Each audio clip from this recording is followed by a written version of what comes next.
Hello student, आज के live session में आप सभी का मोस्ट वेलकम है। जैसा कि आप लोग जानते हैं, हम लोग शुरू कर चुके हैं ऑब्जेक्टिव सेशन। तो आइए शुरुआत किया जाए आज के इस सेशन का, जिसमें टॉपिक है एटम एंड न्यूक्लियाई। यानी एटम एंड न्यूक्लियाई के आज ऑब्जेक्टिव क्वेश्चन कराए जाएंगे जो आपके लिए यूनिक होंगे। और साथ में जो चैनल पे पहली बार आएंगे, चैनल को सब्सक्राइब कर लेंगे और जितना हो सकेगा शेयर करेंगे। ठीक है, तो आइए शुरू की जाए आज की ये सेशन को।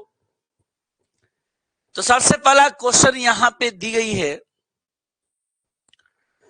Which of the following is chargeless. यानी इसका मतलब है कि इनमें से कौन सा चार्जलेस है। यानी चार्जलेस का मतलब है आवेश रहित। देखिए पहले, अल्फा कैसा चार्ज पार्टिकल है, तो पॉजिटिव। बीटा है निगेटिव। प्रोटॉन है कितना, पॉजिटिव। लेकिन फोटोन पे कोई आवेश उत्पन्न नहीं होता, और इसलिए इसका करेक्ट आंसर कौन सा होगा, कह रहा है कि जो दिए गए हैं इसमें से कौन आवेश रहित हैं। आवेश रहित अल्फा कैसा, positive. Beta negative. Proton positive. Photon no charge, इस पर कोई भी चार्ज उपस्थित नहीं है। नेक्स्ट क्वेश्चन है आपके स्क्रीन पे, एटम एंड न्यूक्लियाई का टॉपिक चल रहा है। कह रहा है इलेक्ट्रॉन वोल्ट मापा जाता है। देखिए इलेक्ट्रॉन वोल्ट से मापी जाती है ऊर्जा। यानी सीधा सा बात है, इसका टर्म इलेक्ट्रॉन वोल्ट। वोल्ट देख के नहीं सोचना होता है, नहीं, इलेक्ट्रॉन वोल्ट से मापी जाती है एनर्जी। ठीक है, इलेक्ट्रॉन वोल्ट जो होता है, एक इलेक्ट्रॉन वोल्ट बराबर जान जाइए 1.6 इंटू 10 पे पावर -19 जूल। ठीक है, हाँ जो बच्चे ठीक कर रहे थे पावर, ये सही नहीं है, और आपका आंसर क्या होगा इसका, electron volt is the unit of कितना, एनर्जी। नेक्स्ट क्वेश्चन है, निम्नलिखित में कौन सा फोटोन के ऊर्जा के लिए सही है। देखिए फोटोन की कंडीशन में जब अगर बात करेंगे तो सबसे पहले यहाँ पे दो स्टेट होता था, एक ग्राउंड स्टेट और एक एक्साइटेड स्टेट। ये कितना हो गया, E1 से E2। जब ये नीचे से ऊपर जाता है, ये कुछ एनर्जी एब्जॉर्व करता है, E बराबर H में। E बराबर होता है H में। लेकिन जब ये हायर एनर्जी लेवल से ऊपर नीचे की तरफ आता है, तो ये फोटोन ऊर्जा के रूप में ये एनर्जी रिलीज करता है Sc/λ। और इसके Sc/λ का अर्थ क्या है यहाँ पे, इसका आंसर सही है B. Niels Bohr atomic model का पार्ट है, जिसमें हम लोग चर्चा करते थे कि जब कोई इलेक्ट्रॉन हायर एनर्जी लेवल से लोअर एनर्जी लेवल तक आता है, तो ये फोटोन एनर्जी के रूप में एनर्जी को रिलीज करता है। किसके रूप में रिलीज करता है, फोटोन एनर्जी के रूप में। ठीक है, और कितना वैल्यू होगा इसका, Sc/λ। नेक्स्ट चलिए, कह रहा है wave number is equal to, तरंग संख्या होती है। देखिए तरंग संख्या की बात अगर की जाए तो सबसे पहले यहाँ पे लिखा जाता है k बराबर 2π/λ। तो इसके कंडीशन से यहाँ आता है k बराबर 2π कितना लेमडा, और यहाँ पे वेव नंबर यूनिवर्सली प्रोपोर्शनल हो जाएगा इसके लेमडा के। इसका करेक्ट आंसर आपका एग्जैक्ट हो जाएगा कौन सा,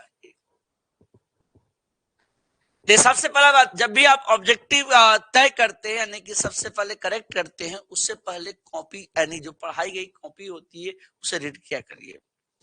इससे कॉन्फिडेंस बिल्डअप होगा और आपको पता चलेगा कि क्या टॉपिक कंसर्न है। यहां देखिए, यहाँ पे कह रहे हैं निम्नलिखित में कौन संबंध नाभिक की त्रिज्या के लिए सही है। Which of the following is correct for radius of nucleus. यानी रेडियस ऑफ न्यूक्लियस के लिए कौन सा कथन बिल्कुल सत्य है। ये सबसे पहला बात क्या होता है कि रेडियस की बात करते हैं तो सबसे पहले आपको ये भी काउंट करना पड़ता है कि वॉल्यूम इज डायरेक्टली प्रोपोर्शनल होता है किसके, मास नंबर के। और इसकी जो साइज होती है, जैसे कि यहाँ पे जो काउंटिंग करते हैं तो ये कितना आता है 4r³ directly proportional to A. Proportionality condition में है तो r³ जस्ट कितना आएगा a। अब आर कितना लिखेंगे, ए पे पावर 1/3, यानी आर बराबर कितना आएगा, आर नॉट ए पे पावर 1/3। कोई आंसर हो तो सेलेक्ट कर लीजिए। इसमें सेलेक्ट करने पे ऑप्शन आपका करेक्ट आता है ए। हो गया। तो अब ऐसे चर्चाएं तो जो करते हैं कि सबसे पहला बात कि सर जब भी आप रेडियस की बात करते हैं और सबसे पहले वॉल्यूम, यानी इसकी जो कंडीशन है, ये सबसे पहला बात क्या होता है कि एक गोला होता है और गोले का आयतन जो होता है क्षेत्रफल किसके दरम्यान संख्या के समानुपाती होता है। अब आइए यहाँ पे चेक कर रहा है, एक एएमयू, यानी एक एएमयू होता क्या है जी, 1 एएमयू का मतलब बताया गया था, एक एटॉमिक यूनिट के कंडीशन पे चर्चा था 1/12 इंटू C6 C6 कितना 12, और कार्बन एटम के कंडीशन पे होता था और इसकी वैल्यू कितनी काउंट होगी, तो एक एएमयू बराबर डाटा है, एक्चुअली आपको पता होना चाहिए। एक एएमयू का मतलब होता है 1.66 इंटू 10 पे पावर -27 kg। ओके, चलिए आंसर करते चलिए, बनाते चलिए, इसका स्क्रीनशॉट ले लीजिएगा और आप उम्मीद करते हैं कि पढ़ाई को जारी रखेंगे। अब बात आता है, देखिए रेडियो सक्रियता भी एक पार्ट था जिसमें हम लोग एटम एंड न्यूक्लियाई में पढ़ते हैं। उसमें से निम्नलिखित में कौन किसके लिए औसत आयु के लिए सत्य है। औसत आयु के लिए सत्यता की अगर बात की जाए तो सबसे पहला टर्म आता है यहाँ पे TAV बराबर कितना लिखेंगे 1/λ। अब ये लेमडा क्या होता है, यानी कि लेमडा का मतलब क्या है, देखिए ये होता है डीके कांस्टेंट, यानी क्षय नियतांक।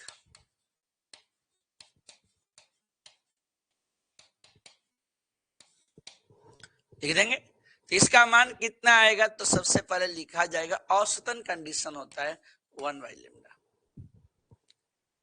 हाँ, जैसे कि आप आंसर को मिलाते हैं तो सबसे पहले हो गया क्लियर, कितना आएगा 1/λ।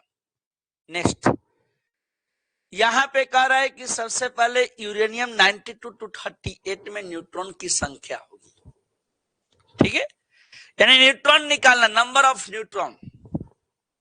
तो सबसे पहले नंबर ऑफ न्यूट्रॉन निकालना है, यहां पे है यूरेनियम 92 to 38, तो यहां नंबर ऑफ न्यूट्रॉन क्या होगा, नंबर ऑफ न्यूट्रॉन, तो ये हो जाएगा आपको कितना, मास नंबर में एटॉमिक नंबर माइनस कर देंगे, ये कितना एग्जैक्टली आ जाएगा 641, राइट। चेक करिए इसका आंसर कौन सा आएगा, कह रहा है कि सीधा सा बात है 146। हो गया। नेक्स्ट क्वेश्चन, अब यहां दी गई है कि सबसे पहला बात डायमेंशन ऑफ प्लैंक कांस्टेंट, यानी प्लैंक कांस्टेंट का डायमेंशन क्या होनी चाहिए। प्लैंक कांस्टेंट यानी सीधा सा बात है E बराबर SC/λ, E बराबर होता है SC कितना λ। अब जब SC/λ होगा तो λ बराबर कितना, यानी निकालना क्या है H का डायमेंशन, तो H बराबर कितना लिखेंगे E कितना C। E का टर्म कितना होता है सर, तो सबसे पहला बात mL2 T पे पावर -2, और यहाँ पे कितना आएगा L। C का मतलब होता है LT पे पावर -। अब जब ऐसा लिखेंगे तो कितना आएगा, L से L कट गया, तो ये आ जाएगा mL2 T पे पावर -1। कौन सा करेक्ट आंसर है, mL2 T पे पावर -1। ओके, साथ ही साथ आपको यह बताना है कि सबसे पहला बात कि यहाँ पे H का वैल्यू कितना होता है, तो इसका वैल्यू होता है 6.62 इंटू 10 पे पावर -34 जूल सेकेंड। ये प्लैंक कांस्टेंट की कंडीशन होगा। तो प्लैंक कांस्टेंट के टर्म आपको याद रखना पड़ता है कि ये कितना इसका वैल्यू भी होता है। अब ये तो बड़ा सिंपल है। कह रहा है कि इलेक्ट्रॉन वोल्ट, पिछले में आया था कि electron volt is the unit of किसका, तो electron volt is the unit of, सीधा सा बात है कि एनर्जी का होगा। अब कह रहा है कि एक इलेक्ट्रॉन वोल्ट में कितनी एनर्जी पाई जाएगी, तो एक इलेक्ट्रॉन वोल्ट में एनर्जी जो पाई जाती है, तो सबसे पहले एक इलेक्ट्रॉन एनर्जी के बराबर पाई जाती है। कितना हो जाएगा, तो सीधा सा बात आएगा कि 1.6 इंटू 10 पे पावर लिखा जाएगा -19 joule, -19 joule. Okay, next question कह रहा है कि आप बताइए रेडियोधर्मी क्षय के लिए व्यंजक है। तो ये सब सीधे आंसर है। अब इसमें आपको थोड़ा सा क्लैरिफाई के लिए वर्कआउट करना पड़ता है। कहता है रेडियोधर्मी यानी expression for radioactive decay is, condition सीधा है, आप भी देख सकते हैं। यहाँ पे कुछ भी करना नहीं है, लेकिन तरीके के साथ तैयार रखना होता है। n बराबर n नॉट e पे power minus lambda into T. कितना लिखेंगे, n बराबर n नॉट e पे power minus lambda into T. Okay, lambda यहाँ 6 नियतांक है और इसके यूनिट भी होते हैं। अब आइए यहां समझा जाए। अब ये अल्फा बीटा एंड कितना गामा रेडिएशन होता है, तो यहाँ पे पहले हम लोग चर्चा करेंगे अल्फा की। क्वेश्चन में क्या है, अल्फा, ये एटॉमिक नंबर जेड, यह ए, यहां से एक अल्फा निकालेंगे 1 अल्फा, तो ये बढ़ेगा वाई जेड -2 और ऊपर में कितना a-4, साथ ही साथ यहाँ पे कितना आएगा हीलियम 2 से 4, लिख दिए। अब लेकिन कह रहा है कि सबसे पहले आप बताइए इसमें अल्फा कण कितने हैं, अल्फा कण के लिए सत्य कौन है। ये तो बात गड़बड़ आ गई भाई। यहाँ जो न्यूक्लियाई मिला, अब ये न्यूक्लियाई क्या मिला, अल्फा से जो हमको मिल रहा है इसका टर्म, इसका आता है वैल्यू हीलियम, आया यहाँ पे हीलियम न्यूक्लियाई मिला, तो पहले हीलियम को लिख लेंगे 2 से 4। अब इसमें नंबर ऑफ फोटोन कितने हैं, नंबर ऑफ फोटोन 2 हो जाएगा। नंबर ऑफ न्यूट्रॉन कितना होगा,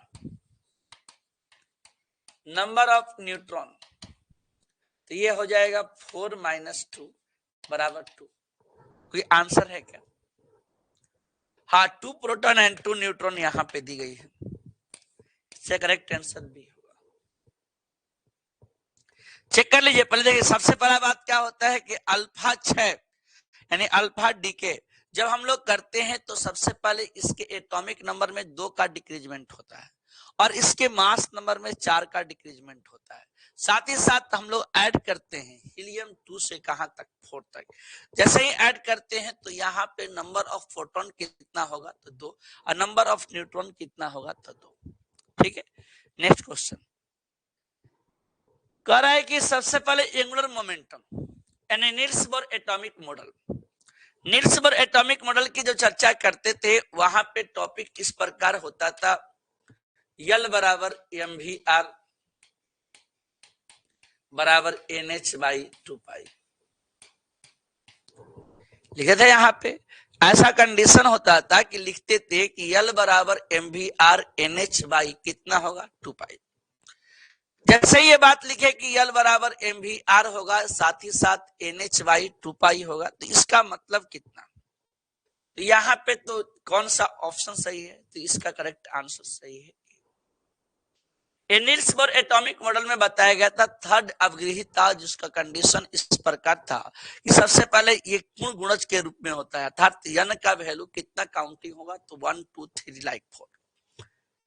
अब कैसे, यहाँ बी तो नहीं चांस है, यहाँ पे टर्म यही हो सकता है nh/2π। चलिए आगे।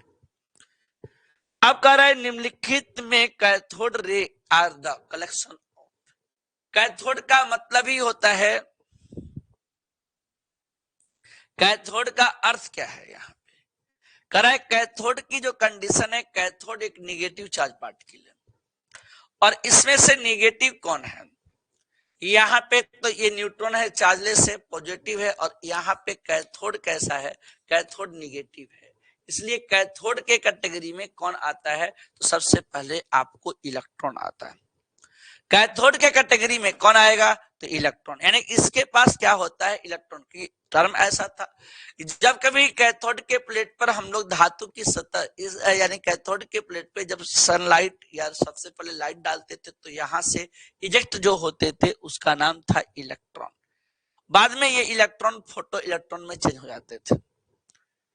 ठीक है, अब next question, the fundamental particle present in an atom is, यानी कि सबसे पहले जो मूल कण है किसके अंदर? तो सबसे पहले एटम के अंदर।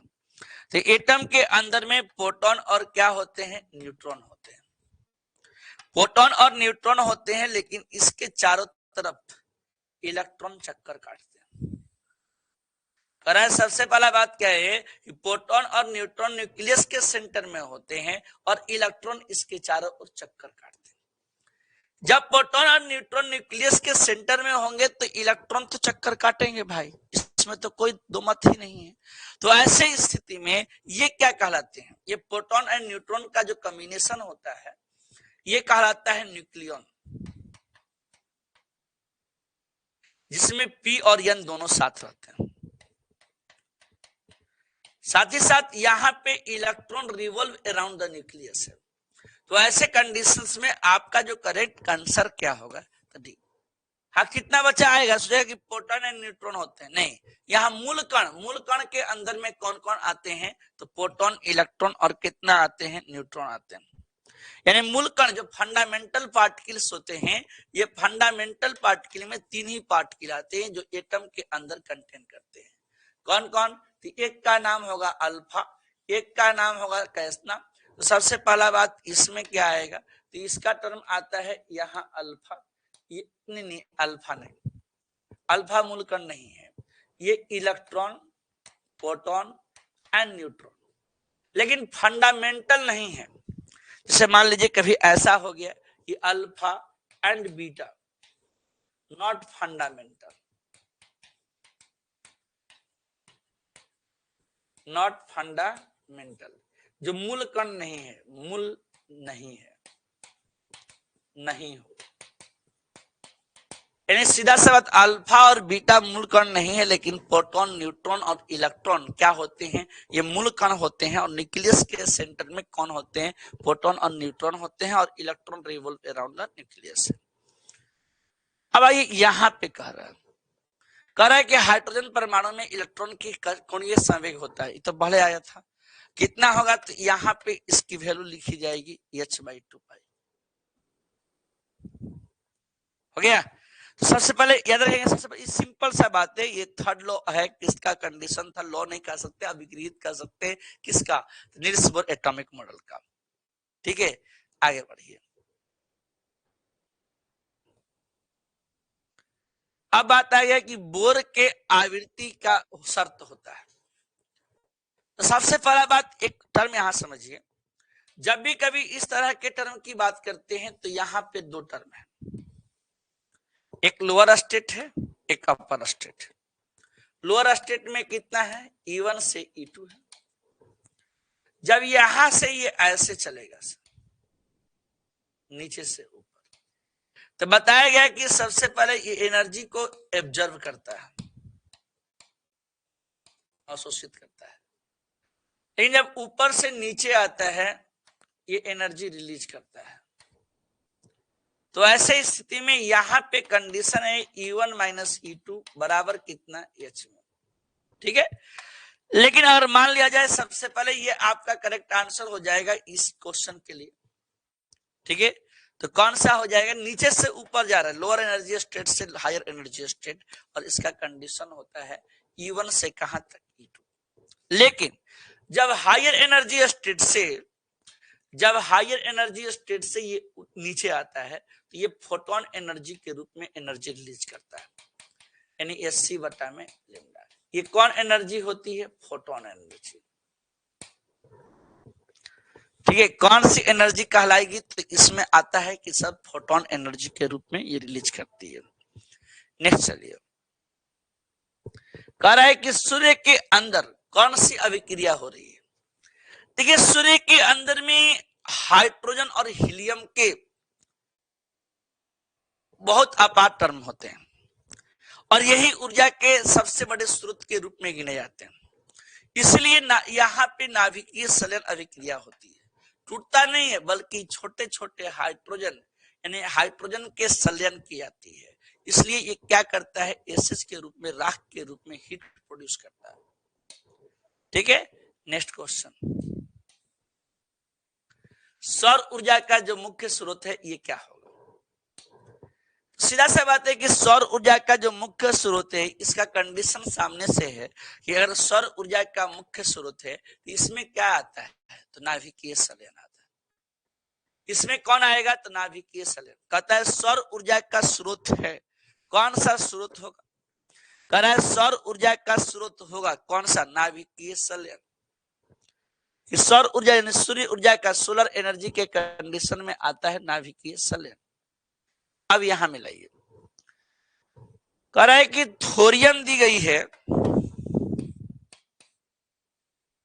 90 से 230 तक, यहां पे नंबर ऑफ न्यूट्रॉन निकालना है। नंबर ऑफ न्यूट्रॉन होता है 230 माइनस 90 बराबर ये कितना आ जाएगा? तो 140।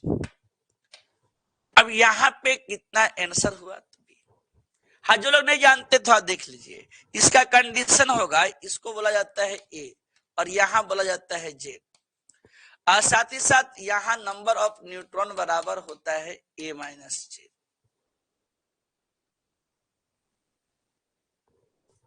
ठीक है, चलिए तो अगला क्वेश्चन की तरफ बढ़ा जाए। कह रहा है निम्नलिखित में कौन मौलिक कण नहीं है?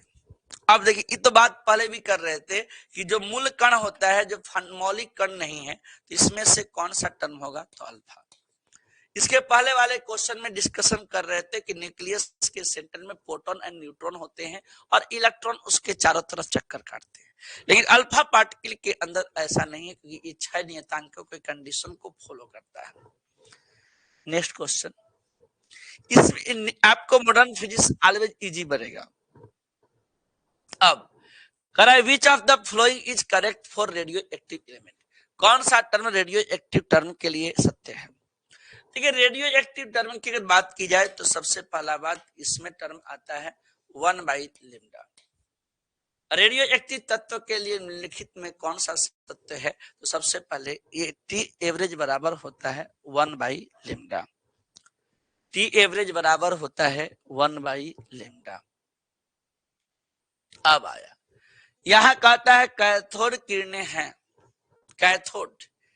ठीक है, फिर समझिए, कैथोड किरणें हैं, तो सबसे पहले कैथोड होते क्या हैं?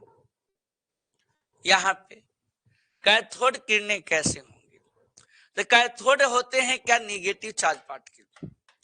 कैथोड के पास न्यूट्रल नहीं है, एक्चुअली इसमें क्या होता है? निगेटिव, क्योंकि ये इलेक्ट्रॉन को एग्जिट करता है, इसलिए ये निगेटिवली चार्ज पार्टिकल है।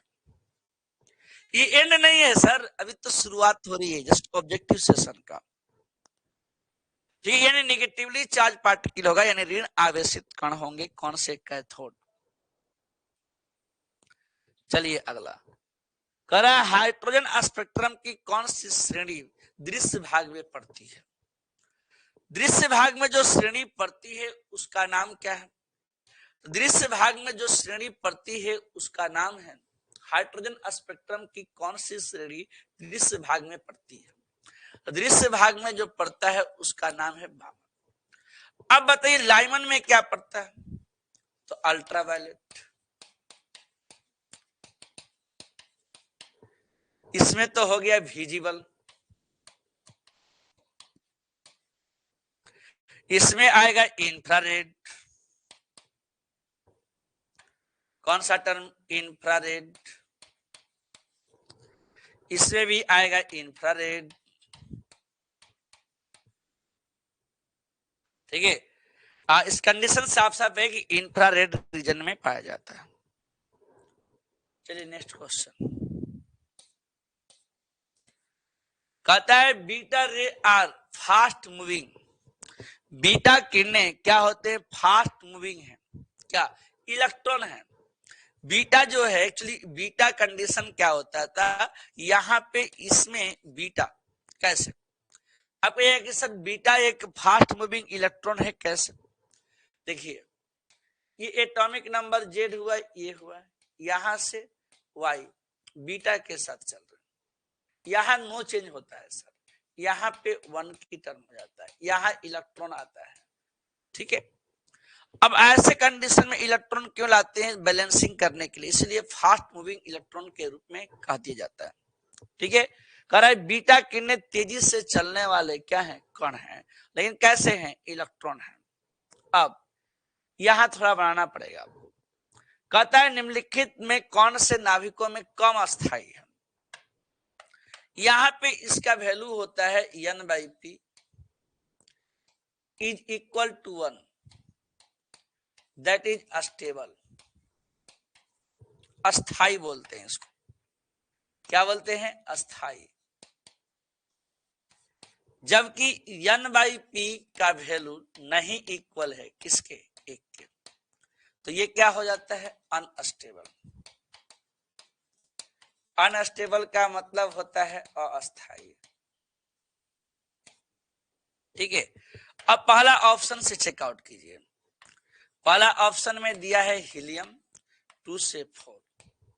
ठीक है, तो यहां पे क्या निकालिएगा? तो आप निकाल रहे हो, यहां प्रोसीड कर रहे हो n/p। नंबर ऑफ न्यूट्रॉन के लिए क्या करेंगे? 4 - 2 बाई कितना? 20 में 2 बाई 2 होगा, कितना आएगा? 1। यानी ये जो है पहला वाला ये स्टेबल है। चलिए सेकेंड चेक करिए। सेकेंड में दिया है C6 12 है, यहां पे n/p है, ये 4 - 2 है बाई 2 है, ये कितना आ गया? 2/2, इसका वैल्यू 1 आएगा। सी का वैल्यू चेक किया जाए, यहां ऑक्सीजन है 8 16, यहां टर्म आएगा n/p, इसका वैल्यू कितना हो जाएगा? 16 - 8/8, ये कितना होगा? तो 8 से 8 कटेगा तो 1 आएगा।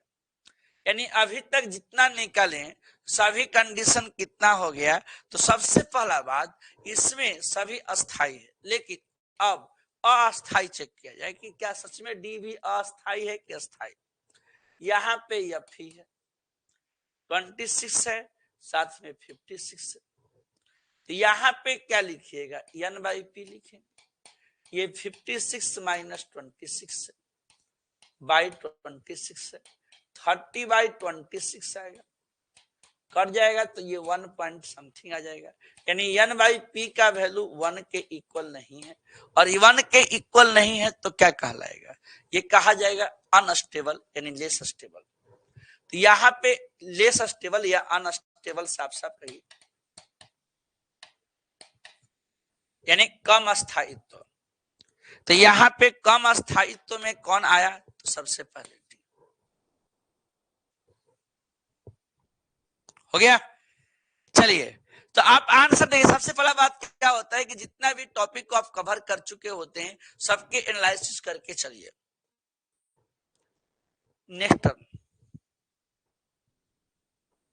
कहता है गामा किरणों के तरह होता है, लेकिन गामा के पास चार्ज नहीं, और ऐसा कौन सा है जिसके पास चार्ज नहीं हो सकता? तो आप जानते हैं ये यहाँ पे क्या है कि अल्फा जो है ये पॉजिटिव चार्ज पार्टिकल है, बीटा निगेटिव है, कैथोड भी निगेटिव है, तो यहाँ पे उसके जैसा बस एक ही हो सकता है, वो होगा क्या? एक्सरे।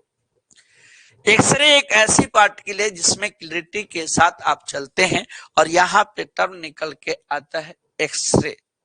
चलिए आगे बढ़िए। कह रहा है डेंसिटी, नाभिक के घनत्व का डेंसिटी होता है। यहां तो थोड़ा मिस्टेक है।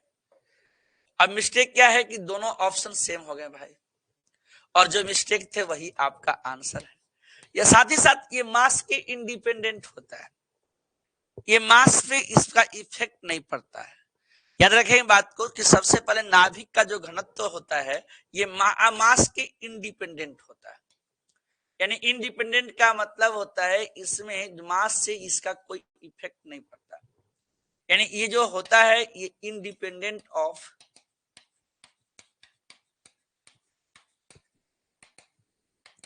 मास नंबर,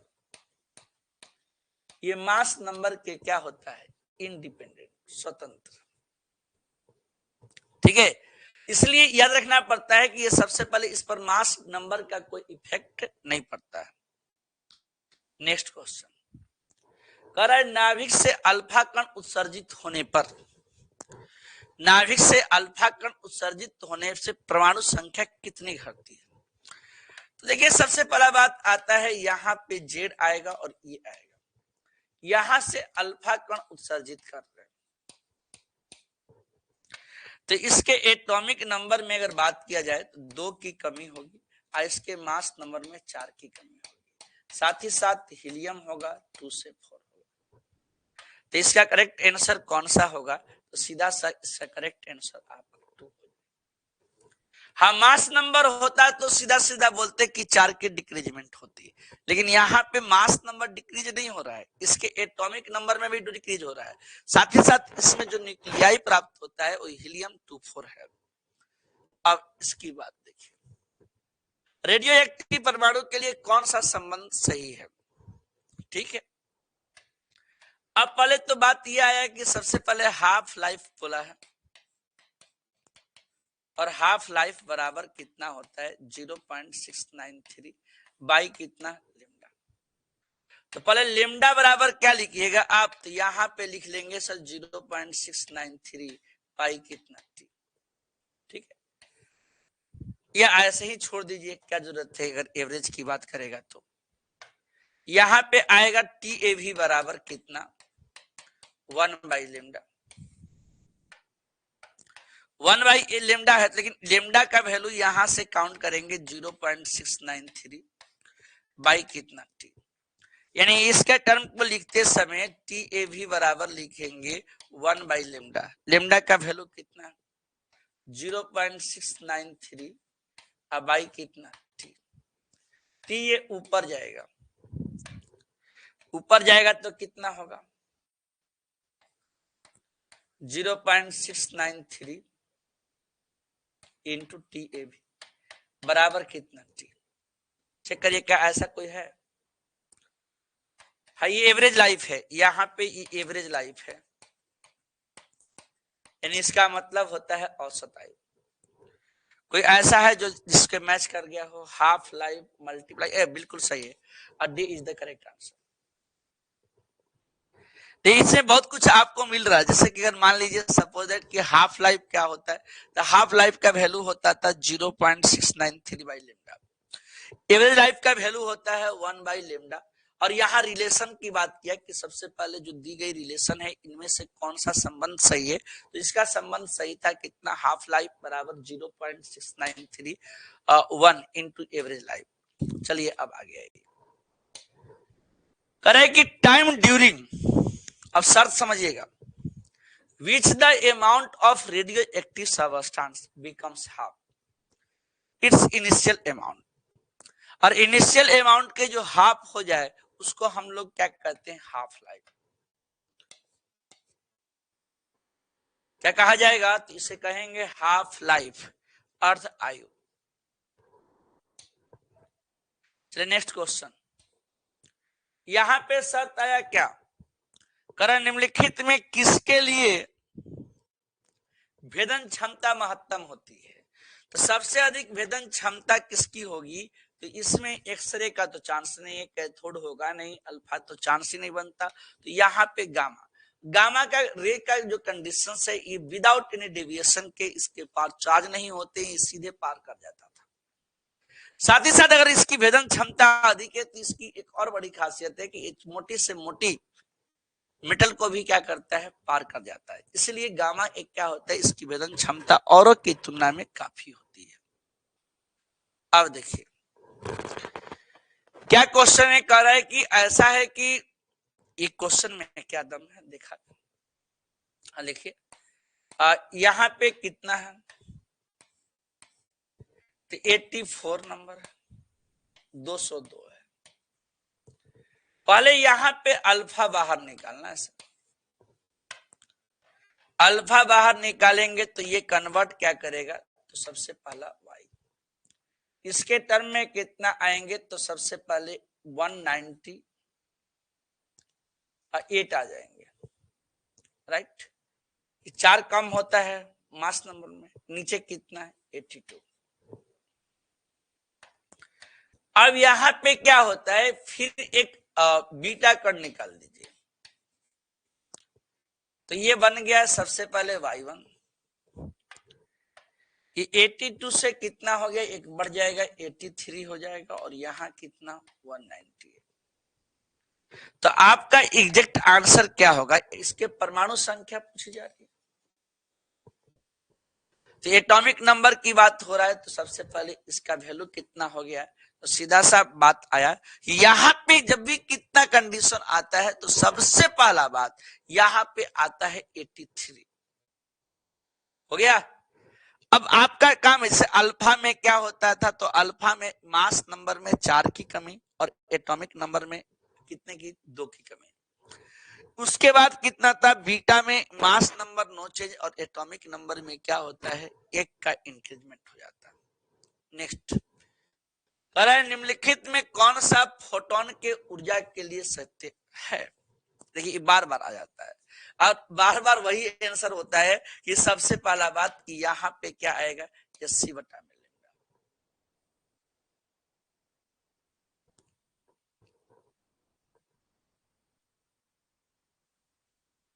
हो गया तो नेक्स्ट क्वेश्चन नंबर आ गया यहाँ पे। ये इसकी चर्चा ऊपर में भी हो रहा था, इससे तो बहुत सिंपल है, ये केमिस्ट्री के अंदर भी चर्चा हो जाती है इस टर्म की कि ऐसा सबस्टेंस है जिसके एलिमेंट के टर्म को आप रिप्रेजेंट करते हैं यहाँ जेड और यहाँ ए। नंबर ऑफ न्यूट्रॉन कितना होगा तो ये न्यूट्रॉन काउंटिंग हो जाएगा ए माइनस कितना जेड। करेक्ट आंसर क्या होगा तो सी। करेक्ट आंसर कितना हो जाएगा तो सी, सी इज द करेक्ट आंसर। चले कह रहा है कि अब बताना आपको है नाभिकीय अभिक्रिया में संरक्षित भौतिक राशियां। अब नाभिकीय अभिक्रिया में क्या बताई गई थी आपको कि सबसे पहले मास कंजर्व होगा, एनर्जी कंजर्व होगा, संवेग संरक्षित होगा, कोणीय संवेग संरक्षित होगा। तो वैसे स्थिति में यहाँ पे टर्म कितना होगा ऑल ऑफ द एबव, उपरोक्त सभी, ये सभी क्या होंगे सत्य होंगे। ठीक है अब आगे बढ़िए। यहां कह रहा है कि आप ये बताइए कि when electron is in the first orbit in of hydrogen energy. तो सबसे पहला बात अगर ये हाइड्रोजन एनर्जी के पहले ऑर्बिट में है तो आपके सेकंड में क्या होंगे। ठीक है एनर्जी लेवल की अगर बात करें तो ईएन के कंडीशन पे ये होता है 13.6 इलेक्ट्रॉन वोल्ट। साथ ही साथ यहाँ पे आएगा एन, जिसे आप किसी भी सेल का जरूरी नहीं है कि सेकेंड का ही निकालेंगे, आप थर्ड का भी निकाल सकते हैं, 4 का भी निकाल सकते हैं, जिसका मन करे आप फ्री हो। इसके लिए कंडीशन देखिए यहाँ पे सेकेंड टर्म की बात कर रहे हैं तो सेकेंड टर्म आया तो यहाँ पे कितना आ जाएगा -13.62 का स्क्वायर होगा, ये कितना आ जाएगा तो ये आ जाएगा 3.4 इलेक्ट्रॉन वोल्ट। इससे करेक्ट आंसर होगा कितना ए। हो गया। अब जैसे ही इतना कवर करते हैं तो इसके बाद की जो टर्म आती है नेक्स्ट टर्म क्या होगी, कह रहा है बीटा कितने विक्षेपित होती है। तो बीटा तो पहला तो बात क्या है बीटा निगेटिव है, यानी इसके पास चार्ज है लेकिन कैसा है निगेटिव है, और बीटा एक नेगेटिव चार्ज पार्टिकल है तो इससे क्या होगा चार्ज है इसका मतलब ये इलेक्ट्रिक फील्ड और मैग्नेटिक फील्ड दोनों को क्या करेगा, इफेक्ट कर जाता है। चार्ज यहाँ पे नेगेटिव पॉजिटिव की बात हो रही है, इसलिए क्या करता है कि ये सबसे पहले तो ग्रेविटेशनल किस चांस में नहीं होगा, सिंगल का सोचिएगा मत कि यहाँ पे चार्ज दी गई है। चलिए आगे, 6 नियतांक का यह सही मात्रा, ये होता है n बराबर n0 e पे power minus lambda into T. तो यहाँ पे ये कितना आएगा, लेमडा इंटू टी बराबर 1 हो जाएगा। तो लेमडा बराबर कितना, 1/t होगा। 1/t का मतलब सेकेंड, सेकेंड का मतलब ऐसा, और कितना हो जाएगा हर्ट्ज, और हर्ट्ज को क्या लिखेंगे, hz। इसका करेक्ट आंसर क्या होगा, हर्ट्ज। ठीक है, और उम्मीद करेंगे आपको यह सेशन अच्छा लगा होगा, और लगा होगा तो सबसे पहले सब्सक्राइब कीजिएगा, जितना हो सकेगा शेयर करेंगे और जुड़े रहेंगे मेरे साथ, क्योंकि आपकी एग्जाम आ चुकी है बहुत ही नजदीक और हम चालू कर चुके हैं ऑब्जेक्टिव सीरीज। Thank you.